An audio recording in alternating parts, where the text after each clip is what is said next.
Thank you for joining me in another episode of Kingdom of Erart. As you can see behind me, the castle's coming around really nice. I did a little bit of the landscaping around here, and now that this tree is gone, I can finish it. There was a tree there, so I'll clean that up a little bit. There is a cave right under here, but we can get into that later. I did a little more detail on the outside just to give me a little break on some of the inside stuff, but let me show you what I've gotten done. You can see my entryway here is a little more lit up and opulent, I guess would be the word. I found a good use for some of these acacia wood. Acacia wood's not one of my favorite blocks to build with because it's so red, but there's so much of it around here I need to incorporate it into the castle somehow. So yeah, I'm using it for the chandeliers, and most of the furniture is going to be acacia also, and you'll see that shortly. But yeah, I just kind of did a little fancy up on the walkthrough here, kind of did a little curvature around here, make it look nice. I haven't done anything inside any of these towers yet. Like I said, I just laid out the floors as you saw. These banners, I'll come up with a banner for the kingdom and I'll replace all those with one of those right now, but red and white seems to be the theme I'm kind of going with. I did end the carpet here because of the gate. I'm not going to mess with the drawbridge going up and down, but I probably will have the gate go up and down using a daylight sensor. So at night it'll be closed, and during the day it'll be open. You know, that type of thing. I haven't done too much in here, but you can see I've done a little bit of pathing, and I do have a stairwell down here to the first word that you get in the story. And it looks nice. It's, you know, it's kind of haphazard. I kind of did it that way to you know, make it look like it's a work in progress. And there it is. Welcome. This area here, I am going to go ahead and close off. I'm going to basically use this as my command block room. So I'll clear out all this dirt.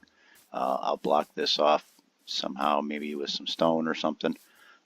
But either way, this will be a command block area, which, you know, I'll dig this out and we'll show you in future episodes coming up. I haven't quite decided what I'm going to do with this back here yet, because this just comes over here and dead ends at the castle. I might just go ahead and fill it all in, or maybe use it as a temporary storage area or something. I'll figure out something. I'm not sure what I'm going to do with this alcove here yet either, but obviously I built it, so I have an idea for it somewhere.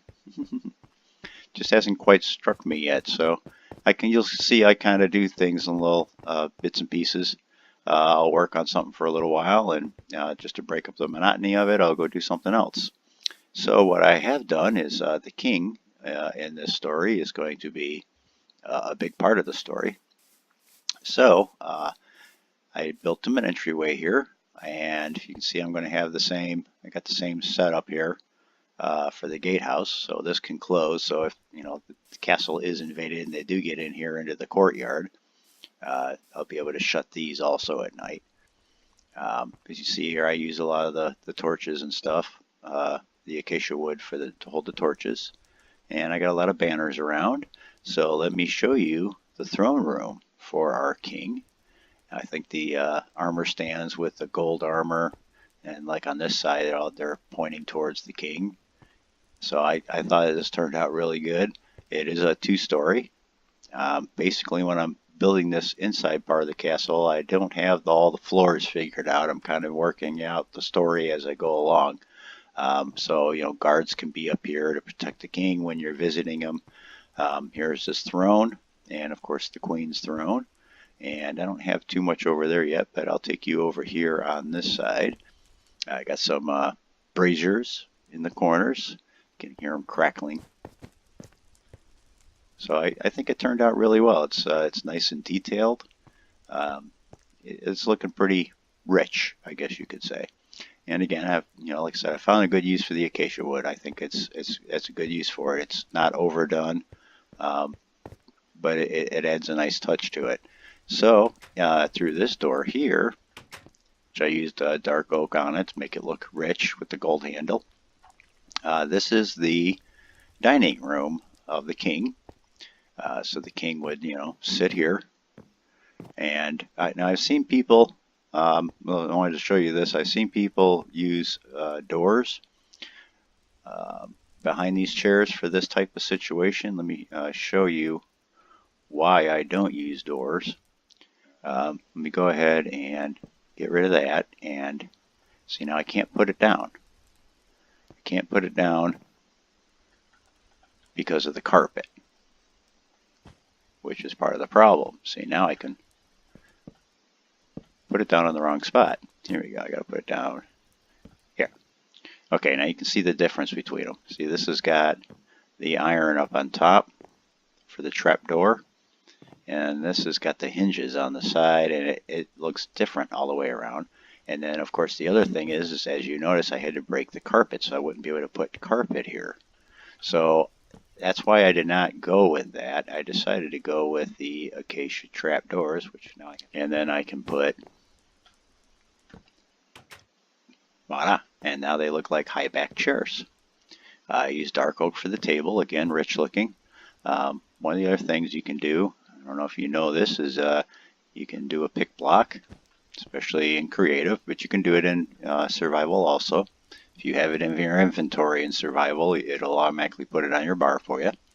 But this way I was able to get carpet all the way around, and I think it looks, again, nice and rich. I kind of rounded it off a little bit, and I did just this little design here in the ceiling just to give the ceiling a little texture.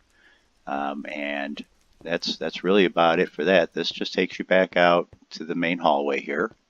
And now, because I have a dining room and the throne room, kitchen, the king needs his own kitchen. So here's the kitchen. I set up.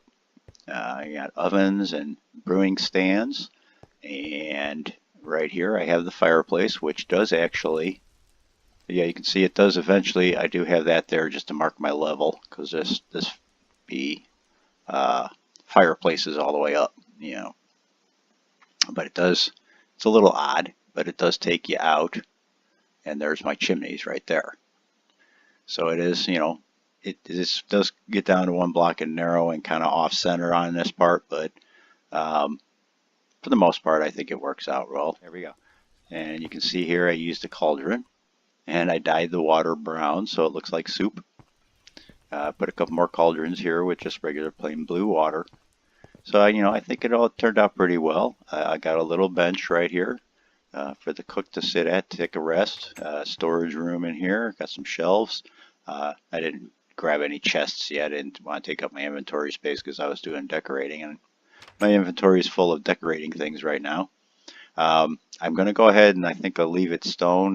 Probably, you know, go ahead and put some andesite in here just to mix it up a little bit, but I am going to not put carpet in here.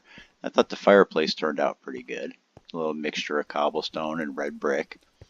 And I do have kind of this theme going around the doorways.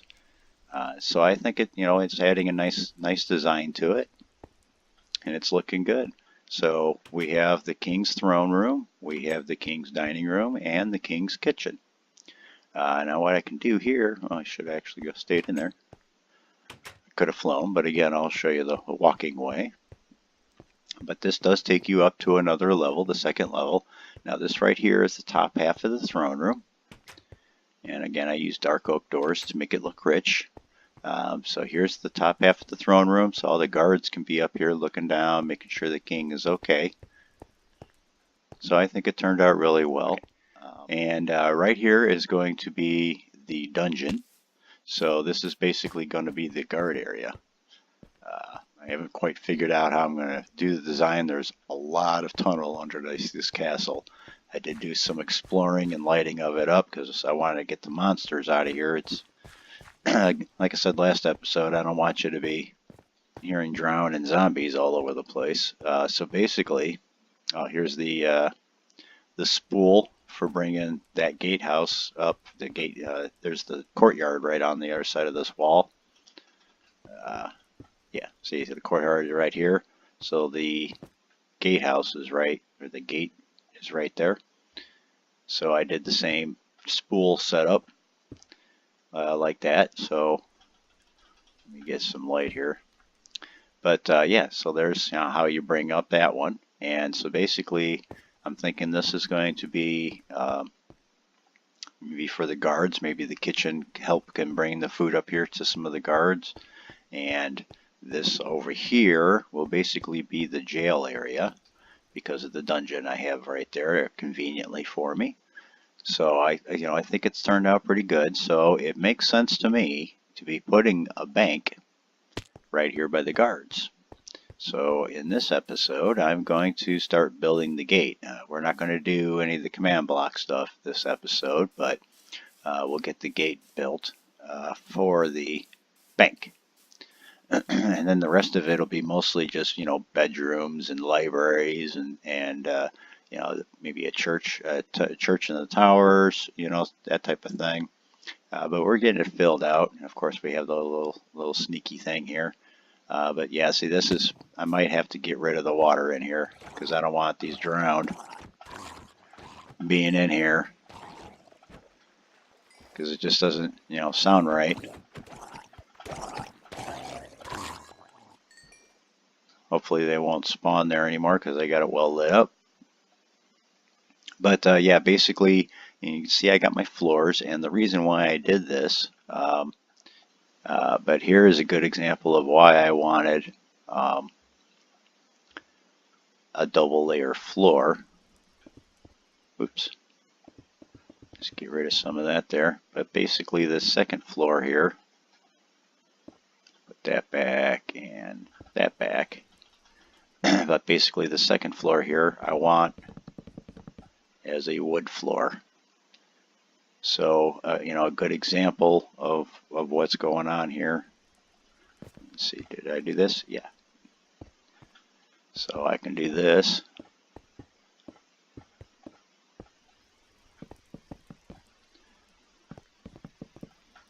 So now I have a wood floor up on top, but on the underside, it's still stone. So that's why I wanted to use a double layer so I can have different floors for each room, different ceilings. Obviously in this one I actually made a 2-level throne room. So that took up, all the way up to the top of the castle basically. I'm pretty sure that I bust through that. Okay, I do still have one more level I can play with too, so maybe this will be a barracks or something for the immediate guards, for the king's guards, that type of thing. So we have troops for the army, place to store them. We have the guard, the worker guards, so they open and close the gates, and then we have the king's guards, who will be probably housed up here and right around here somewhere. This will be the jail area, so I'll get it all filled out, cells and stuff like that. So. But yeah, I definitely want to use a wood floor here just to kind of break up some of the monotony of this stone, which, I will go through and replace with cracked stone and its other variants and stuff. But for the most part, I thought it turned out pretty well. And like I said, I was really happy with how the throne room turned out. I mean, when you're walking in here, it just looks rich. It's like, when you walk in and the king will be sitting here on his throne. So yeah, I think it's turning out really well. So like I said, my next objective, story-wise and goal-wise, is I definitely want to get the bank system set up. And so I'm thinking the bank system will be over here. And, that way it'll be by the guards and the jail over there. Because if you try and rob the bank, you go to jail. That type of thing. That might have been where the command block house is, but I can dig out some of that in order to be able to work on the bank part. And then maybe over here on this side, I could have the storage system. See, I think most of the command block area is going to be underneath this entryway, but that's okay. They don't have to be totally close. I can put a command block or two here and then send the rest of it over to there. Place a redstone block here to run an engine that I have working over there. You know what I mean? So I'm thinking over here might be a good place for the storage system. And this over here will probably be most of the cookhouse because you have the kitchen right here. So, the cook needs a place to stay. One of the other things I thought was kind of funny, so I'm going to probably work on pretty soon. So yeah, I did a little more cobblestone designs to the front here. I think it's turning out really nice. Like I said, I'll I'll work on something for a little while and then go work on something else and then come back to it, just to break up some of the monotony. Let's see what we got here. I'm pretty sure. Surprised I don't hear them now. Oh, there they are. Yep, see, I got 2 iron golems that had spawned in here.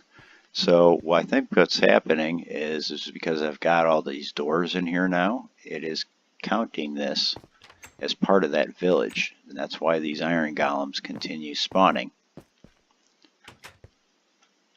inside the tower, which, you know, doesn't bother me. I always looked at the iron golems in a city like, you know, like the policemen of the city. Which essentially that's how the game has them set up. But you know, a couple of my maps, my earlier maps, I even called them cops, named them cops. But so what might be coming up here pretty soon is coming up with some kind of a wall system. Hit it, die. Okay, so you can definitely go away. I'm in creative, so I don't really have to worry about these mobs, but I'm protecting the villagers is what I'm doing. And my build, of course. But, so what I'm looking at here is extending a wall. See, I'm thinking, okay, there's going to be our mining cave. So I'm probably going to have some kind of a river set up here, you know, where you can pull stuff out of the cave, put it on boats, and then take it down river. So what I'm thinking of is actually extending this wall over here and taking it right along the water line, just like this. Like following my pointer, and take it out here, and then maybe take it out here and connect it up to some of this natural surrounding here. Like this little alcove over here is kind of cool. I noticed it the other day. But it's, you know, fairly well protected already, with the exception of a few caves. There's a lot of caves in this area, guys, so this will actually be a really fun world to work on. It's kind of an interesting little alcove there. What do we got down here? We'll do a little exploring. Yeah, pretty much a dead end. Perfect. So yeah, then we can take the wall basically right up there. Now, it won't completely stop mobs from coming in. With all the little lakes. I'll definitely have to fill all these in. Look at them all. Wow. Yeah, that'll take a little work filling all that in. But I want this area safe for the villagers because I'd like them to all be able to come in through here and populate the castle, obviously. So, you know, I think it's turning out really well. So let me get started on the bank. Like I said, I think the bank will be next. And I'll basically what I'm shooting for is getting the builds done. Look at all the iron golems, but you see how during the day they're all over here by the castle.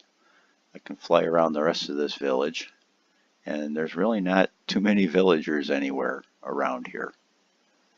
I mean, nowhere. They're all over here by the castle, so I'm thinking that they're counting this castle as part of the city.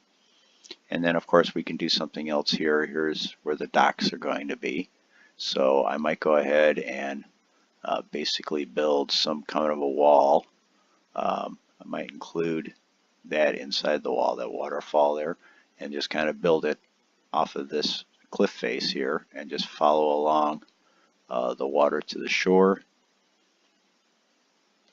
You know, that type of thing right up to here, and then I can take down all this, and then the villagers can roam free and hopefully populate more. I mean, I can, you know, obviously look at them all, see in the corner. So that's why I think they're counting. There's the iron golems I just showed you.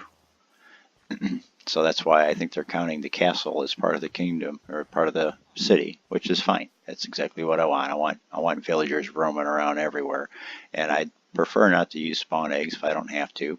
But you know, I know I will at some point to get them more populated. But if it's going to count all these doors in here, we can actually get a natural population going.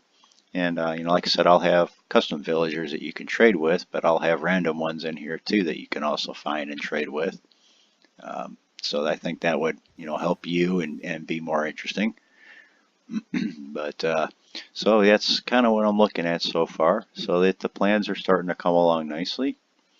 So I think, like I said, right over here is where I'm going to, with the guards right right here in this corner, it makes sense to have the bank here. So I think this is where I'm definitely going to build a bank. So let me get some of that built up and I'll bring you back. Okay, I did a little bit of adjustment to our path, make it a little cleaner to walk through here. There's where the king is, over there. Just to kind of give you an idea. Here's the stairwell down to the word. This over here, hush, I'm talking. This over here will be our bank. So in order to get your account balance, you would just press this button and it'll show up on the side how much you have, how many emeralds you have in your account. Right here is this will probably be the biggest redstone part here. I'll have a hopper right in here, so I might have to do some adjustments to this in order to get this to work. But I'll have a hopper here where you come in here and you would just literally toss your emeralds in, and it would count your emeralds up and put it into your scoreboard to increase your scoreboard balance. And then if you want to do a withdraw, you would come over here. And every press of this button will withdraw 1 emerald. Every press of this button would withdraw 10 emeralds. And every press of this button would withdraw a whole 64, a whole stack of emeralds. So this is basically the room here. This will obviously be closed off. You won't have access to this. So I'm not going to worry about decoration. As you can see, I didn't even put the second layer of floor. I got the second layer, the wood floor here. So, I mean, from what I see here, basically this right here would be the account balance. And this right here would be your deposit. And then, so these will be just basically single command blocks. Give player 64 emeralds, give player 10 emeralds, give player 1 emerald, that type of thing. And this is where the bigger redstone machine, this will be just account balance to show your side, your scoreboard on the side. So those will all be, single command block things. So this will be the main redstone machine, which also will have to be connected up to a command block to add the emeralds, count the emeralds, and add them to your scoreboard. So that's how basically the bank system will do. And then on this side of the hallway, I'll come over here back to the front. So when you're walking in, you can do your banking here on the left. And on the right, here is where you can purchase a vault. And you would basically just press this button, and it'll basically give you a unique vault number. And then you would be able to just come over here and press this button to go to the vault. And this is no buttons in here, but this is where you would return from the vault. So you would teleport right here, and basically this would teleport you to your vault. And this is where you would come out of. You would get teleported back from the vault out to here. And I do have a sample vault built. Show you right over here. I'm thinking maybe 8, 10 of them, something like that. But you would teleport into here. And, by going to your vault, you would teleport into here. You have access to your chest, throw whatever you want in your chest. And then you could just press your button. Obviously, this will be stone here.